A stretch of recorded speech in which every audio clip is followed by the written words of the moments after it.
I do love it there. Last May, Miles, Wes, and several of their friends had taken a vacation at Clean Slate Ranch, and it had been the most relaxing week of his life. Miles had ridden a horse again for the first time since he was a teenager, and he'd loved the wide-open spaces and natural beauty.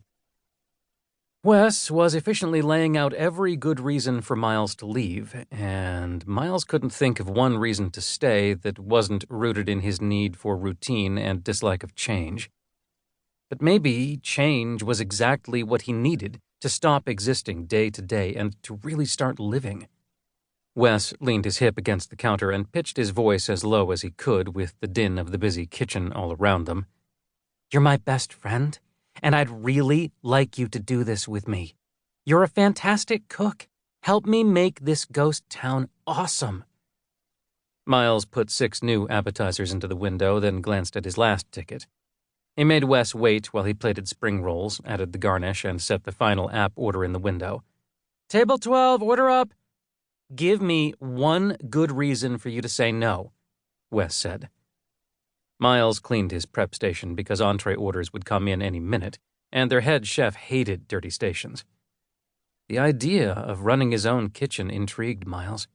He hadn't set out to be a chef, and he'd sort of fallen into this job. He enjoyed it, but all he did was plate the food he was taught in the exact same way over and over. Even when chef added a new dish, Miles had to cook and plate as he was told. The only time he got to really experiment was at home, and only when he had extra cash to try new things. Playing with a unique old-time menu could be a lot of fun. Living at the ranch would be a dream. He'd stay close to his friends, especially Wes, when Wes wasn't off following his actor's heart and filming a new role on a TV show or movie. "So, are you going to put me out of my misery or keep me in suspense here?" Wes asked.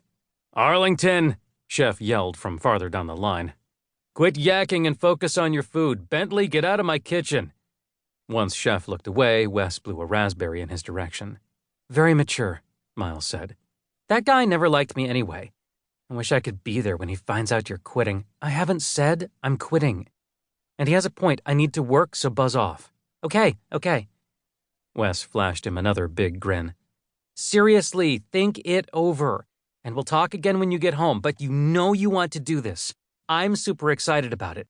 I mean, you were there when my horse spooked and accidentally dragged me to the ghost town site."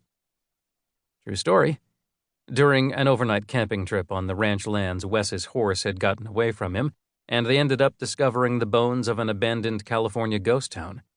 His not-yet-boyfriend Mac had fallen in love with the place, and he decided to invest settlement money into turning those old bones into a living attraction.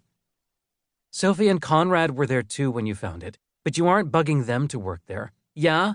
Well, they have other careers, and Sophie wants to start trying for kids." Sophie was Wes's little sister, and she'd married Conrad Massey at the ghost town site last fall. It had been a beautiful ceremony against an in-progress backdrop, but Wes regularly updated Miles with photos of the town. Most of it had been built from scratch, based on careful research by their historian, Avery Hendricks, but a handful of original buildings had been reinforced so they would withstand the test of time. And a lot of tourists. "Good for them," Miles said. "Are you going to be the crazy uncle who spoils their kids rotten?" "You know it. But they're coming out for opening day, so they're still involved." "Awesome. Now, get out of here. I'm busy." "Later, and thanks again." Wes skipped out of the kitchen, making no mood to hide his excitement or his flame. Wes didn't wear subtle in his clothes or his personality, and it totally worked for him. Miles, on the other hand, did his very best not to be noticeable. Entree tickets started coming in, their expediter shouting off orders to be fired, and Miles lost himself in his work for a while. Busy, steady work that didn't demand more than careful hands and attention to detail, plating the same food, night after night. And for the first time, Miles felt bored. Maybe a change of job and scenery would do him some good, get him out of the funk he'd been in since his birthday last April. His gut squirmed, and Miles banished those thoughts to the back of his mind.